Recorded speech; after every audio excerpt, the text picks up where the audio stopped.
पुणे जमीन खरीद मामले में अब राजनीतिक घमासान तेज हो गया है। नेता प्रतिपक्ष ने मुख्यमंत्री को पत्र लिखकर इस पूरे भूमि गैर व्यवहार की उच्च न्यायालय के न्यायाधीश की अध्यक्षता में न्यायिक जांच करने की मांग की है।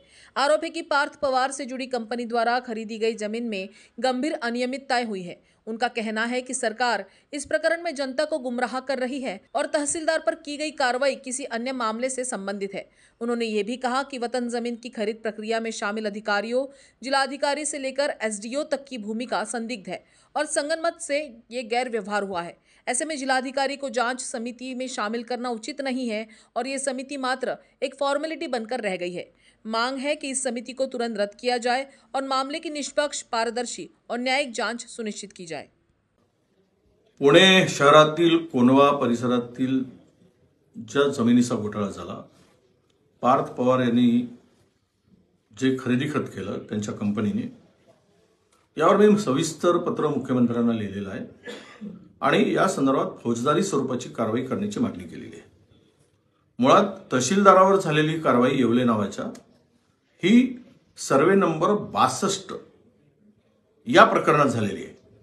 दिशाभूल करून विषय दुसरीकडे वळवण्याचा प्रयत्न होता कामा नये आणि तहसीलदारांच्यावर झालेल्या कारवाई ही या जमीन घोटाळ्याशी संबंधित नाही आणि त्या पलीकडे जाऊन हे खरेदी खत होताना ज्या ज्या अधिकाऱ्यांचा समावेश आहे त्याची सविस्तर माहिती।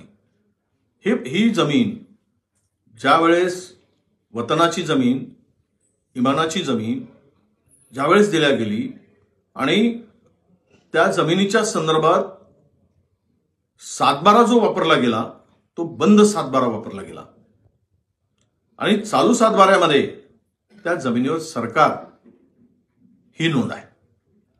मग रजिस्ट्री होताना ते आपला रजिस्ट्रार, सब रजिस्ट्रार लोकांच्या 7/12 चौकशी केल्याशिवाय किंवा करंट 7/12 असेल तरच ते सेलिड होते आणि बंद पडलेल्या 7/12 सेलिड झाली कशी, हा एक प्रश्न।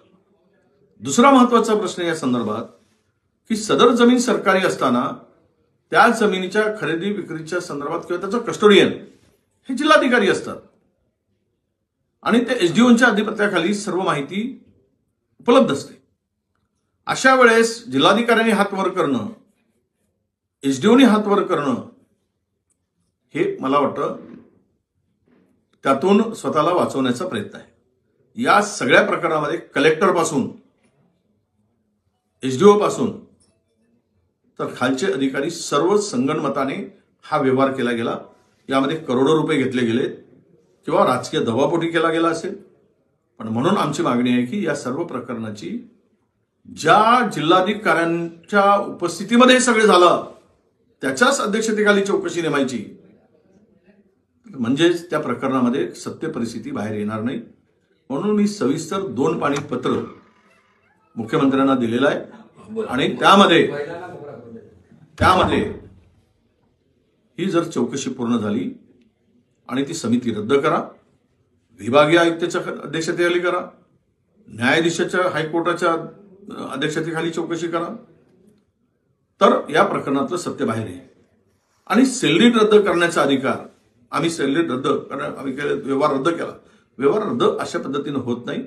अंजलीताई दमानिया म्हटल्याप्रमाणे दोन्ही पार्ट्यांनी जाऊन कोर्टात केल्याशिवाय, दोन्ही पार्टी कोर्टात जाऊन मागणी केल्याशिवाय तो व्यवहार रद्द ठरू शकत नाही आणि यासाठी हा पत्र पाठवलेला या संदर्भात मुख्यमंत्र्यांनी कोणालाही वाचवण्याचा प्रयत्न न करता गांभीर्यानं आणि खरोखरच जर सरकार इमानदार आहे असं भासवायचं असेल तर निपक्ष चौकशी करावी आणि उच्च न्यायालयाच्या न्यायाधीशाच्या मार्फतीनं ही चौकशी व्हावी अशी मागणी आमची आहे।